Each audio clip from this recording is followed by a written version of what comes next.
dala sa tuwing aalis ka ng bahay kapag mayroon kang lakad. Ang nilagay ko rito is bag. Bakit bag? Kasi nandun na lahat. Hindi nga aparador, sisirin ko eh. Ando na lahat, Bible, ballpen, notebook. Ando na, cellphone, lahat na. Ikaw, Kirby, anong nilagay mo? Ay, sa akin po. Para ikot na. Para Ikot pala to. Para Ako ano na. na. Oo, gabi di ano. Ano sa'yo? Ano po? Anong nilagay mo? Okay. Ano? Ah, Ano po? Dalawa yung nasulat ko eh. Pero yung isa hindi ko pa na ano. anong sinasabi? Bali yung una po, common na po kasi ang pera. Kaya sa buhay ng isang Kristiyano, ang kinakailangan po natin baunin o dalhin palagi ay ang Biblia o salita ng Diyos. Dahil ito po ay nagsisilbing sandata natin o katatagan natin sa lahat ng pinagdadaanan natin sa buhay. At upang hindi tayo makalimot at hindi tayo maagaw ng kaaway o ninuman. Ayan, palakpakan natin. Talagang nag-ano talaga siya, nag-research host. Lies D, anong bagay ang palagi mong dala sa tuwing ikaw alis ng bahay? Hindi po siya bagay. Ha? Hindi po siya bagay. Anong nilagay mo? Ano po? Like, yung pagliliwanag po sa mundo. Light, ilaw. Tingin naman yung tingin. Okay. Noun yan, eh, noun. O, ituloy mo Light. pa. O, ano yung light? Dagdag Sige. pa, anong Lalim. light? Kahit saan ka, nag-iilaw ka. Nagliliwanag. O, palakpakan natin si Light D. Ikaw, sister, ikaw, Sir Tess, ano sa'yo? Bagay dala-dala mo. Bota. Joke lang. Ang ano ko, ang dala ko, siyempre bag. Yun, bag. Bag. May lipstick. Ayun. Kasi kahit natutulog yan, nakalipstick. Kulay. Oo. May payo. Yan, kompleto na. Yan. Kompleto naman. Saka may pagkain. Sige, palakpakan natin. Di ba, Rebek, anong nilagay mo? Bag. Bag. Di ba, nakakita tayo. Bakit bag naman sa'yo? Ay, sa akin handa akong gusto kong humalo eh. Ayun. Dala na lahat mo. Pati flyers nandiyan na. Sige, palakpakan natin ng pangito. Sa pangalawa, anong uri na ayaw na ito'y makita? Ang nilagay ko dito langgam. Bakit langgam? Kasi ang langgam may disiplina eh. So, may disiplina siya, di ba? Hindi siya marunong maningit. Naka-line up lang sila. Tapos, marunong sila makimpok. Pag tag-araw, para pag tag-ulan, meron na sila doon. Sabihin masipag ang langgam. Number one kasi sa atin eh, yung magkaroon tayo ng disiplina sa sarili. Diba? Magkaroon tayo ng time management sa oras, pag-ulit gawain, talagang hindi pwedeng hindi ka tayo pupunta doon. Sir Kirby, ano sa'yo? Sa akin po ano, isang tupa na maihahambing sa tao. Dahil ang mga tupa ay likas na may hina, kaya kinakailangan ng mga tupa ng pastor o mag-lead sa kanilang landas. At ang mga tupa ay sumusunod sa kanilang pastor dahil Pastol. kinikilala nila ang kanilang pastor. Stall. Katulad nating mga Kristiyano, kinakailangan natin ng pastor sa ating buhay at ang Diyos ang nagsisilbing pastor sa atin upang hindi tayo maligaw ng landas. At sinasabi sa John chapter 10 verse 27 to 28, sabi po dito, dinirinig ng aking mga tupa ang aking tinig at sila'y aking nakikilala at sila'y nagsisisunod sa akin. Verse 28, at sila'y binibigyan ko ng walang hanggang buhay at kailanman hindi sila malilipol at hindi sila maaagaw ni numan sa aking kamay. Kaya bilang Kristiyano, nais ng Diyos na sumunod at manampalataya tayo sa Kanya. Yan, palakpakan na. Talagang ano, ito yung magiging ano natin, first honor. Nagana. Kaya si Lice D. Ito, may habol pa. Lice D. Ano po, tupa din po. Ito pa. Bakit? Ayun nga po, ano, pag-sunod ko sa pastor. Masunod Pastor. din. Pastor ka ng pastor. Pastor Ate, yun. ano ikaw? Ano maging? Pastol. Oo. Pastol. Anong maging? Maging ako, Oo, sa ayaw ko, teksto ko ano man. agila. Agila. Bakit? Agila. Nilipad. Lipat-lipat siya. Pag binutusan, mabilis. Malaya. Malaya. Walang sabit, At walang- hindi na mapagod, ano? Tatawa. Malayang lumipat, Aster Maribek. Meron din ang Agila. Agila, Agila, bakit pang- eh? Naranasan ko yung yung time na hindi ba napapagod na nakapaglaba na ako, nakainit na ako sa bahay nung bago pa lang yun. Sabi ko, hanggang sa nakapunta pa ako ng Kapisilan, nakaglo yun, balik ka.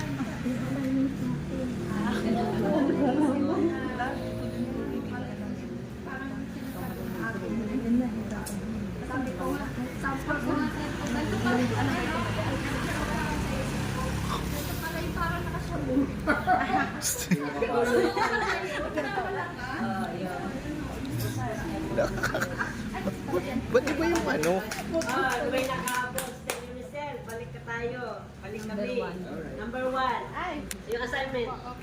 Hindi mo narinig yung palitan, mga kasama natin. Bagay yung... Number 1, ano sa'yo? Anong bagay ang dala-dala mo? Susi po at saka wallet. Wow. Pag sa ano po, susi, dahil po yun, di ba, para wala makapasok sa bahay, kailangan na susi. Wallet naman po, pag hintero po yung ating pera, in case na may kailangan bilhin, dadala natin yun. Palakpakan natin ng Panginoon. Anong uri? Anong uri na Ibon yung po, ibon. Ibon, Yan, bakit? kahit ano, kasi gusto ko po makita yung mga nilikha ng Panginoon, di ba? Kasi ngayon, katulad natin tao, limitado lang. Katulad ng ibon, Saan-saan? hindi mo na kailangan ng pera, di ba? Lipad ka lang, o kita mo yung Sama na yung ginagawa. So talagang gusto ko maging ibon. Amen. Ibon. Ito na tayo sa pangatlo. Ako. Sino ang nais mong isama sa iyong mga pangarap? Ang nilagay ko dito, drawing ko. Kami mag-asawa. Ganda ng drawing mo, ma'am. Ay, Kami mag-asawa. Dito Sa akin, gusto ko din drawing. Ay, number 3 pa. Number 1, drawing din ako. Drawing nga yun. Wag. Number 2, Hindi ko langgam. drawing ginawa ko Langgam ko eh. maliliit. Yaman mo na, okay na yan. Pamilya ang kasama ko lagi sa panansyan. Ayan po yung sa pangarap mo. Ito yung Wala akong din wrong. Oh, wala. ang nais mong isama sa iyong mga pangarap. Oh. Yan, ilang mga anak ko, kasama ang mga manugang.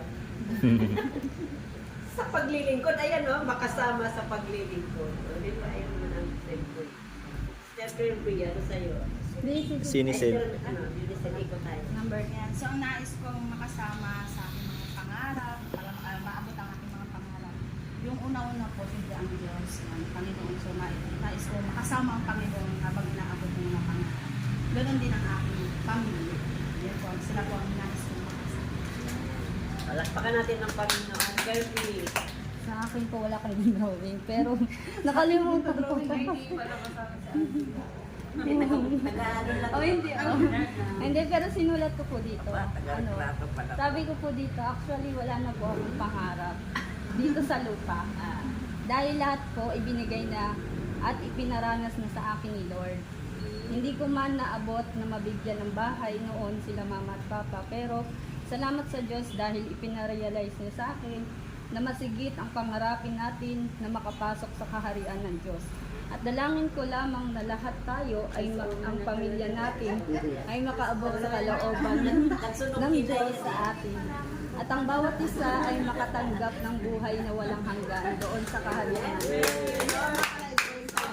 Kirby. Ano, si ano, nice tea. Sino nais mo makasama sa iyo? Si Lord din po. Pati nito yung pamilya ko din. Bakit? Magbigay ka naman ng habos. Siyempre lagi po sila nandyan. Ayun. Masaya na naman ko. Wala pa ka na. Para sa Sister T, ano, Terter. Ako gusto ko sana makasama ko yung asawa ko pag nagbili. Buhatin natin. Kaso, nasa katotohanan na daw siya. So, muna akong gayain, dalaw sa katotohanan na ako. Pag tulungan ko pa, pag-aaway na kaya, katitigil na lang ako. Oo, malay mo darating ang panahon. Siya na. Kasi gusto ko talaga siya makasama sa pagmimisyon. Ganun tayo. Kasi, halimbawa, magpunta kayo sa malayong lugar, mag-asawa kayo, tapos mag-mission na kayo doon. Katulad sa Bicol. Taga doon kami. Sige, palakpakan natin ang Panginoon. Magkasama ni Terter, pamilya, asawa. Pero ano, Kasi yung mga anak ko, ganyan-ganyan. sino nais Anak mo? ko din, katulad yun, na siyempre pamilya ko din. Anak ko, kasi Kasi isa pa lang kailan doon sa una ko, isa lang yung silini na kaya nag-busy na sa trabaho. Pero alam ko din na pag gagawa din ang paraan, kung paano siya bababalikin ng Panginoon. Ito, kagaya naman ito na si Mari, alam ko na sa simula, siya tumagal sa Panginoon, alam ko may mga pagsubok din na yun kailangan mo na rin magpagtagit kayo. Sa mga anak ko pang iba, kasi unti-unti ko na rin silang inilalapit, pinapakilala ko sa kanila. Kaya lang, sa layo din. Alam ko, kumikilos din ang Panginoon, lalo na sa anak ko. Yun o, sa magulang ko naman. Yun o, wala akong magawa, pero pinanamin ko din na bigay ko na ako sa mga alalakawin ko. Wala naman akong magagawa, pero sa Panginoon. Ayan, palakpan natin pa. Dito na tayo sa number 4. Ano ang mga prayer request mo sa ating ministry or sa ministeryo ng Panginoon? Ano ba yung nais natin ihiling sa Panginoon para sa ministry? So ang akin dito is nag-drawing ako, building. Magkaroon ng sariling church. Ang plan. At maraming sasakyan.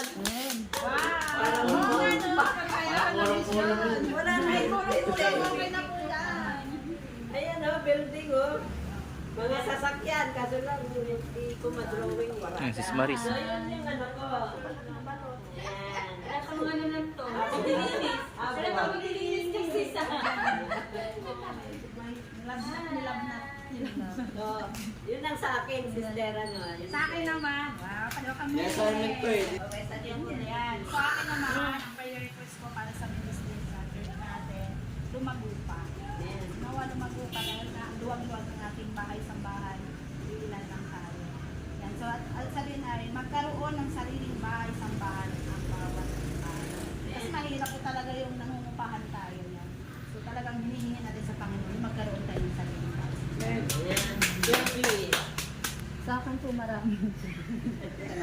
Ano, unang-una po yung lumago pa tayo.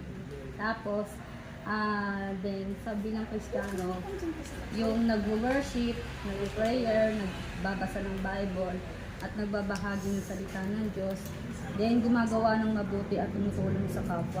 At higit sa lahat yung nakapokus ko kay Lord. Ayan, malakpakan mo pa. Si ano, si Grace D. Mamaya na si Marita. Walang po assignment. Mm.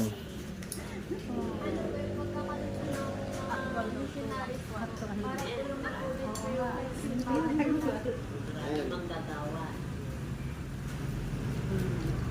Tetes, anong nais mo? Anong Ako hinihiling gusto mo ko para sa ano, ministry?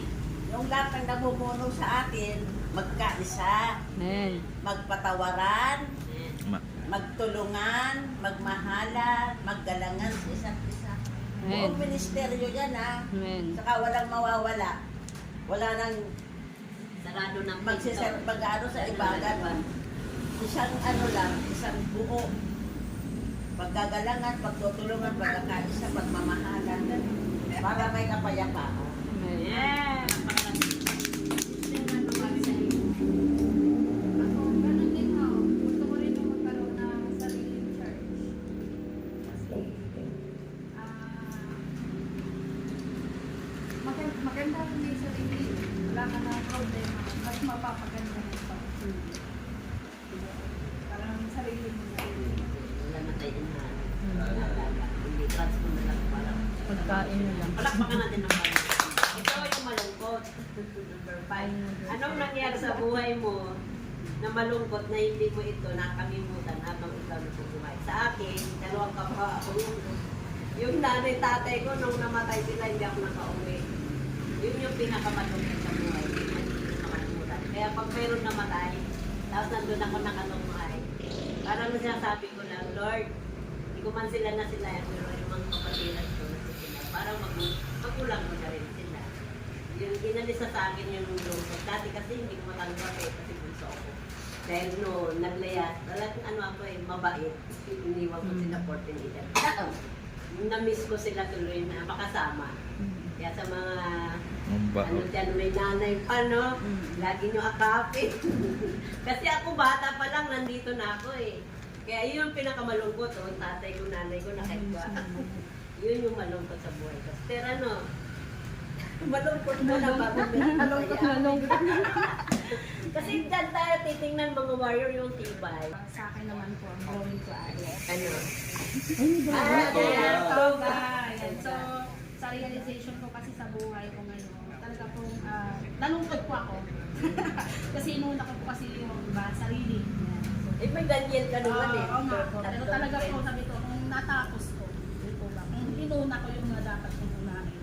Pero sabi nga, may dahilan ang lahat naman. So, yun lang po yung ano ko na malungkot na bahagi ng buhay ko na talaga pong hindi ko talaga siya makalimutan. Yun lang. Walang mga natin ang panahon. Baby. Sa akin, ano po, yung mga panahon na sinayang ko. Ano, wala kaya. At yung mga pagkakataon ko na malakas pa ang aking katawan. Yun, talagang nakakalungkot ko kung isipin mo. Ang dami kong panahon, ang daming taon, sinayang ko na akala ko okay na yun. Okay na yun na nagtinang Kristiyano. Akala ko okay na po yung Kristiyano ka, pero hindi talaga. Eh talagang manghihinayang po ako. Saka talagang sising-sisi ako sa sarili ko dahil na hindi ko man lang nailaan sa Panginoon. Ayun. Sabi ko, yung hindi rin ako nakapag-focus sa paghahayo. Makasama sa paghahayo sa mga kababaihan. Tapos yun po. Pero salamat sa Panginoon dahil binigyan niya ako ng pagkakataon ngayon na hindi pa huli ang panahon, binigyan pa niya ako ng chance para makapaglingkod sa kanya, para makapaghayo pa kahit na mahina ang aking katawan. Salamat sa Panginoon dahil dito talagang pinapalakas ako ng Panginoon. Kaya yun ang talagang sobrang nalulungkot ako kasi ang daming panahon na sinayang ko. Madalas pa talaga sa sarili natin ng kaaway natin. Mag-aaway kami ng sarili ko. Yun po. Walang panahon. Wednesday. Yung ano po, yung pandemic po, parang pagbalik po sa school, na-depress po ko na siya sobra. Tapos po, parang wala po ako nakikita. Tapos, yung mga grades ko po yung bumaba kasi po, lagi po ako umaabot. Hindi ko na nung din po, parang mag-vlog po. Ayun. Kasama na naman. Mr. Tess, anong sad? Wala naman kasi akong malungkot na.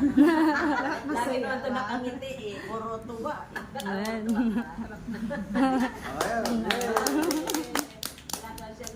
Nakakalungkot yung wala siyang kalungkot. Kumbaga, asawa ko, hindi ko po kasama sa mission. Ay, yun yung love Yun lang. niya. Yung hindi niya Kasi hindi ko na siya makasama. Meron pa yan.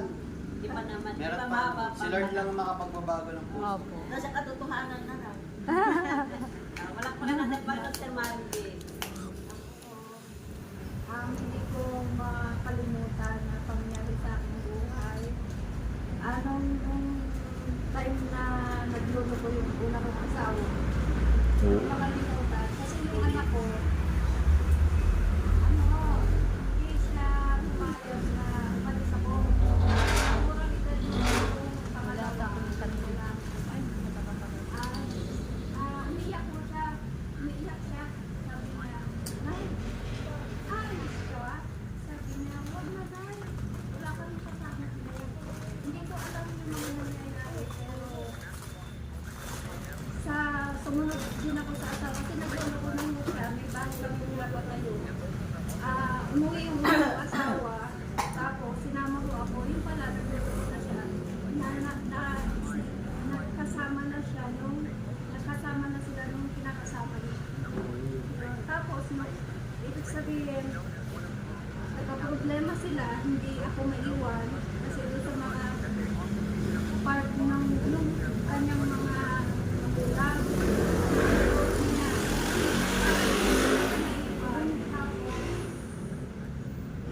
Sinama niya ako doon sa trabaho niya.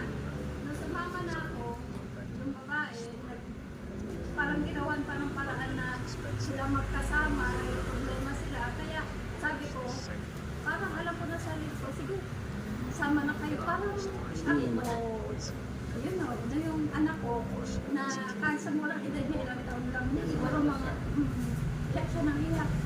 Eh, yun o, hanggang sa na, umuwi na ako sa magulang ko, pumunta kami sa kanila, hanggang sa nagkahiwalay na kami, lumako na rin mga anak ko. Kasi ayaw bigay sa akin, bukod sa makaingat na siya, gumawa pa siya ng pangtukan. Matapos ano pa sila, Ma-MK pala yan. matapang pa sila na Ayan, palakpakan natin sa Panginoon. Ito naman, verse 6 tayo. Bilang ikaw ay isang lingkod ng Panginoon, ano ang mga nararanasan mo na hindi mo ito makakalimutan at nagbigay sa iyo ng katatagan sa iyong pananampalataya? Isang patotoo. Sa ako, nung makilala ko ang Panginoon 1998, talagang andun yung number 1 talaga asawa. Kasi hindi pa sabay kami magkakilala. Kaya nga nakabuo ko ng kanta eh. May malasing siya. Pag pumunta ko sa inuman, tawagin ko na siya. Dala-dala ko na siya kasi lasing na eh. Makanta ko hanggang kailan kaya ako magtitay sa'yo. Sabi niya sa akin, hindi ikaw nagtitay, ako nagtitay sa'yo. Pero 1998 ako na-baptize, tinawag siya 2014. 16 years. Yun yung aking sabi nga, yung dinanas ko. Pero yun pala yung magpatibay sa akin. Kasi kung tungo ko noon, hindi ko sila madala. Hindi ko madala ang pamilya ko. Kaya yun pala yung nagbibigay sa akin katatagan. Matagal problema na pinarala sa akin. At marami pang darating na yun ang panghawakan natin. Sabi nga doon sa Efesos 6:18, sabi nga doon yung pangsalag. Yung panampalataya natin yun yung pangsalag. Kaya yung panampalataya ko sa Panginoon, alam ko, darating ang panahon, ito na nga tinakda na siya tatawagin na.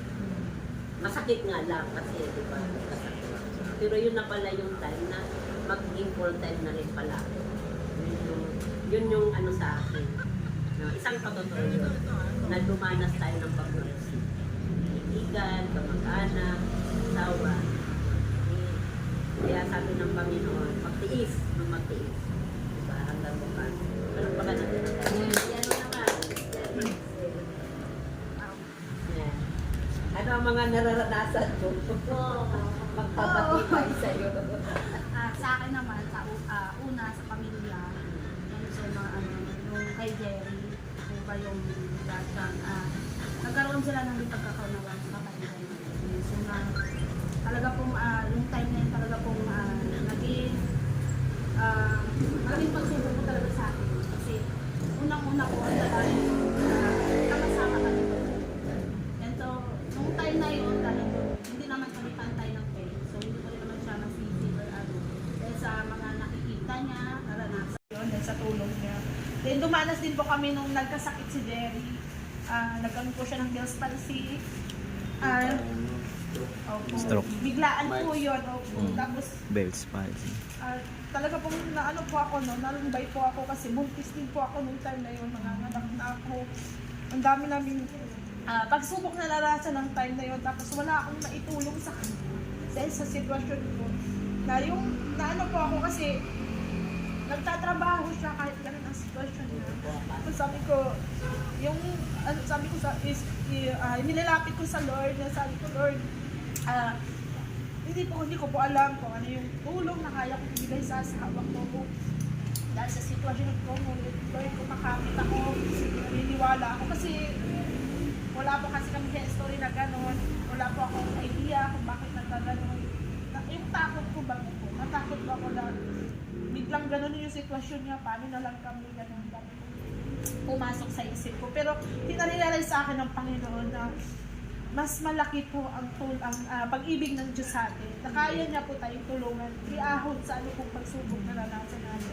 Basta po yung faith po natin. Yan. So talaga doon ko po nasi-shape pa rin yung faith ko. Na-realize ko, mahina pa rin yung faith ko ng time na yun. Sabi ko, pagsubok lang to na kailangan namin i-overcome. So talagang sabi ko, kumapit kami sa Panginoon, nag-iniyak ko po lahat yun sa Lord. Sabi ko, wala po akong mahihinga ng tulong dahil wala po yung magulang ko dito.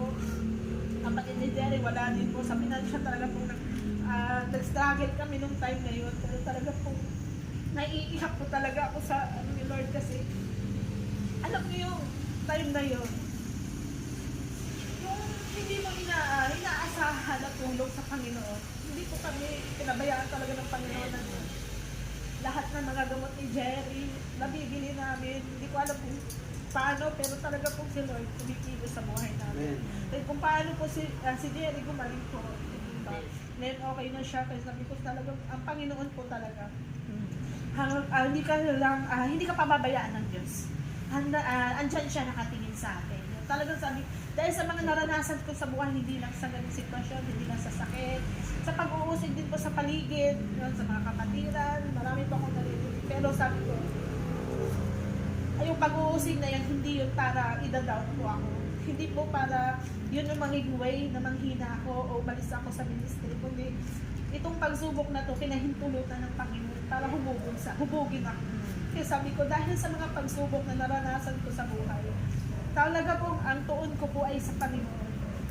Lahat po ng aking ginagawa, talaga po, para sa Panginoon po, hindi ko itinataas ang aking sarili man o ano man, pero ang nais ko na, habang kami malakas, habang may kaya pa kami itulong o gawin para sa ministeryo ng Panginoon.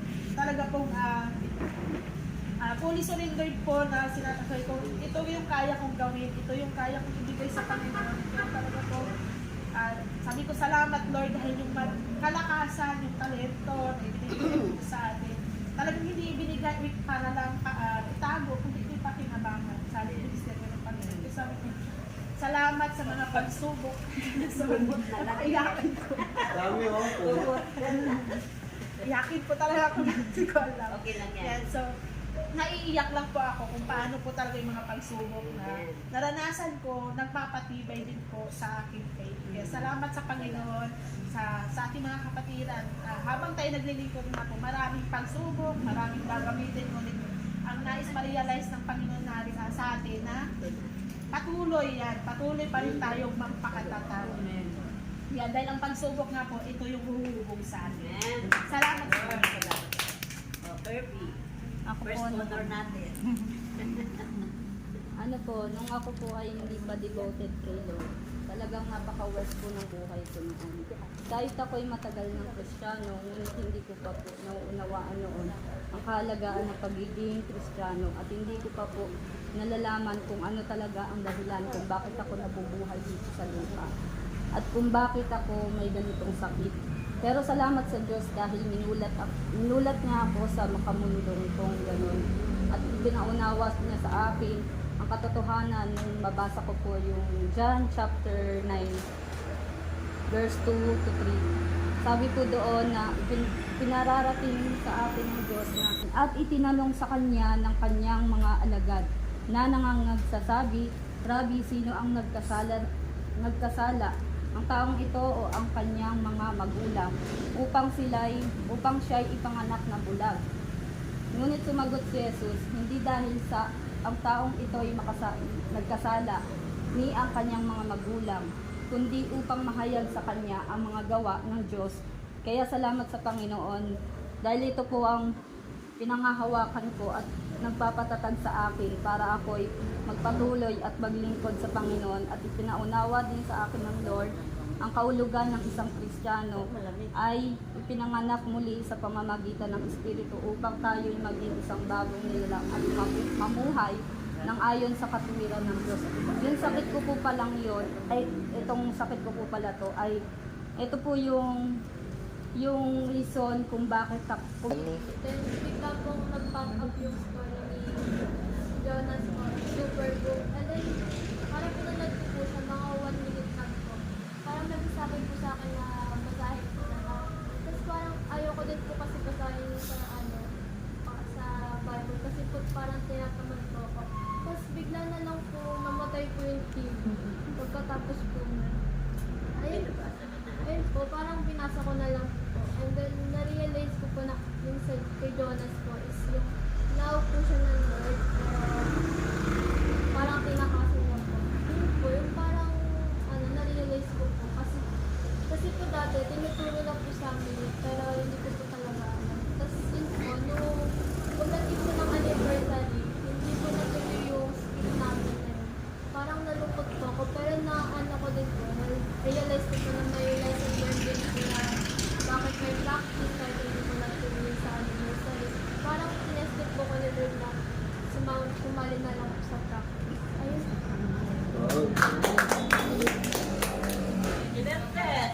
Bakit na lang? Ano yung mga naranasan mo ng mga pagsubok na nagpatatag sa'yo? Pagsubok? Pinaka na lang, pinaka. Nung makilala ko ang Panginoon, sabi ko, pinamalita ko sa kapitbahay ko.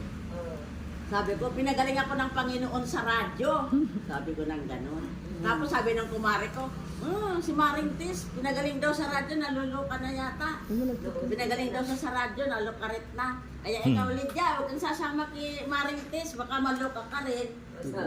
Sabi ko naman, di ba ako maluluka dahil pinagaling ako talaga ng Panginoon. Dahil ang salita ng Panginoon, may power. Kaya pinagaling ako, instant nga eh.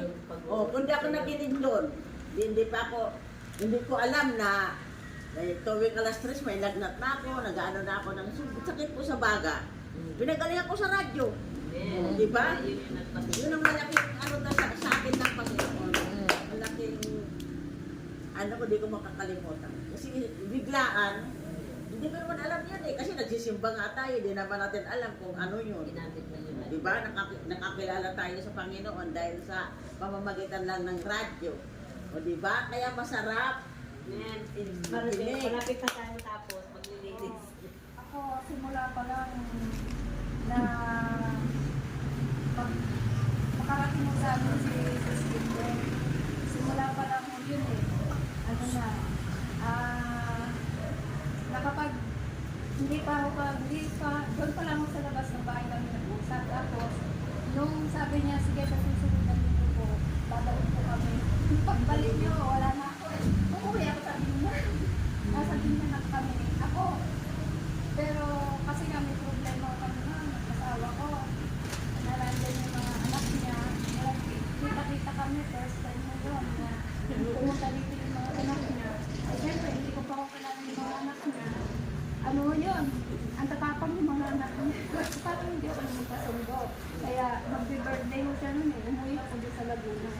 Ngayon, sabi ko, ba't ako nandito? Ay, naandun yung mga anak niya. Bahay ko yun. Hindi, umuwi ako. Yun. Parang, simula ka lang. Hanggang sa nung time na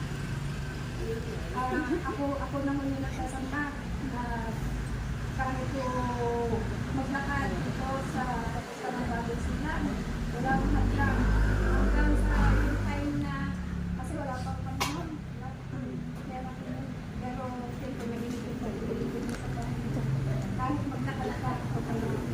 Hanggang sa time na yung asawa ko na parang inuusip pa ako na napili ko siya yung kaaway ko.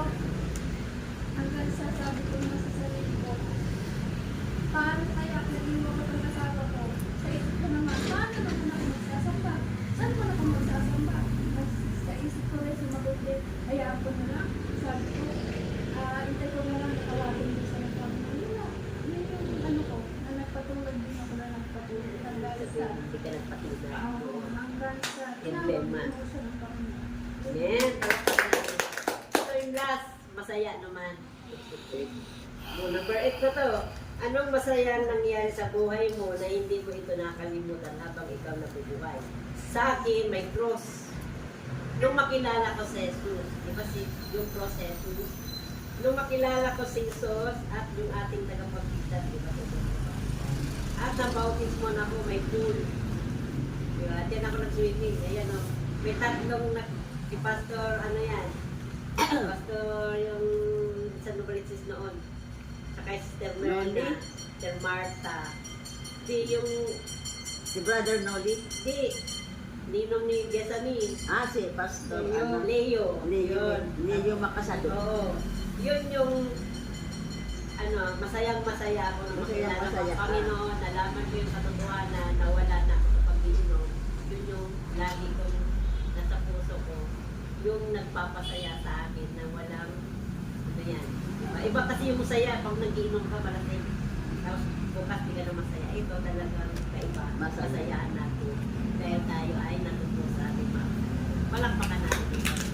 Seryoso. Ako naman, yung ano po, naipupulin ko po ang pinakamasayang pangyayari sa buhay ko, hindi ko makalimutan. Kung paano kami dinawag ng Panginoon sa bahay ng asawa ko. Talaga pong pinasasalamat ko sa Panginoon dahil matagal ko na po itong dalangin po na magkasama kami sasamba, maglilingkod sa Panginoon at ibinigay ng Diyos. Dati, paisip-isip ko pa dati, bakit hindi, parang ang tagal-tagal, parang hindi naman ata naririnig, ganon. Pero talaga pong napaka-perfect ng time ng Panginoon. Dahil sabi ko dati, kung dati siguro nangyari yon, baka iba din pong church ang napuntahan namin. Yan. So talagang ang timing po talaga, di ba, ng Diyos ay talagang hindi mo, masasabi mo napaka-perfect dahil tinawag kami, sabay kaming tinawag, then kasama ko na yung mga anak ko. Talaga pong masasabi ko na ang Diyos, ang plano ng Panginoon, mas perfect. Sa akin po yung unang-una po yung, ayun nga, sa tagal kong pagiging Kristiyano, talagang kanya-realize sa akin ng Panginoon ngayon na kung bakit ako nandito, kung bakit ako tinawag dahil pala sa sakit ko. Kaya salamat sa Panginoon. Then, bonus na lang po yung dalawa. Yung una, binigyan ako ng lalaki. Binigyan ako ng lalaking mabuti. Then, talagang salamat sa Panginoon dahil dalawa kaming naglilingkod sa Panginoon. Kahit na alam ko na hindi kami parehas ng pananampalataya. Pero salamat sa Panginoon dahil ginagamit siya ng Panginoon para sa akin. Dahil alam ng Lord kung ano ang kailangan ko. Talagang binigyan ako ng Panginoon na madalas na siya ang nagpapalakas sa akin na magpatuloy sa Panginoon. Hindi sa mga material na bagay, kundi sa katulad niyan, pag nangihina ako, naano niya ako, patuloy ka lang, mahaba pa yung buhay mo. Sabi niya sa akin, mahaba pa yung buhay mo, marami pang gagawin sa iyo. Yan, salamat sa Panginoon dahil binigyan niya ako ng lalaki. Talagang makakasama ko sa buhay na maaalalayan ako dito sa lupa at sa paglilingkod ko sa Panginoon. At yun, salamat din. Salamat din sa Panginoon, binigyan pa niya ako ng isa pang bonus, yung pamilya ng asawa ko. Dahil noon po kasi, ang dami kong, di ba po, ang dami kong lalaki, charot. Ang dami kong, hindi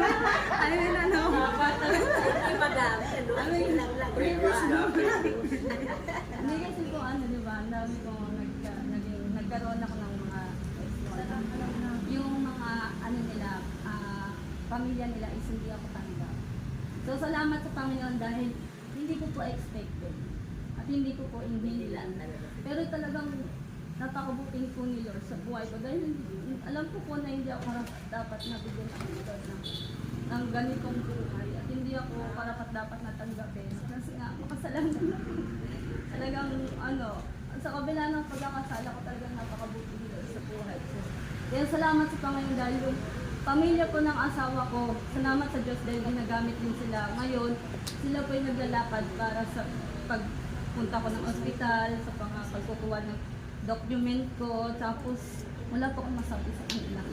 Talagang supportive po sila sa akin. Kahit na kaya, salamat sa Diyos. Ayun po yung hindi ko makakalimutan. Ano po, nakalala ko din po sa Lord ng gabi ko. Kasi po kahit na nung bata pa po ako, dito na po ko yung ako. Pero po parang yung lang po, sama-sama lang po ako kay mama. Tapos nung nga po yung pandemic, parang mga naging teenager na po ako na parang may alam na po ko sa, parang may right na po ako na hindi na po sumama kay mama. Parang hindi na po ko sumama. And then parang related ko na parang maging 80s po gano'n. Parang kasi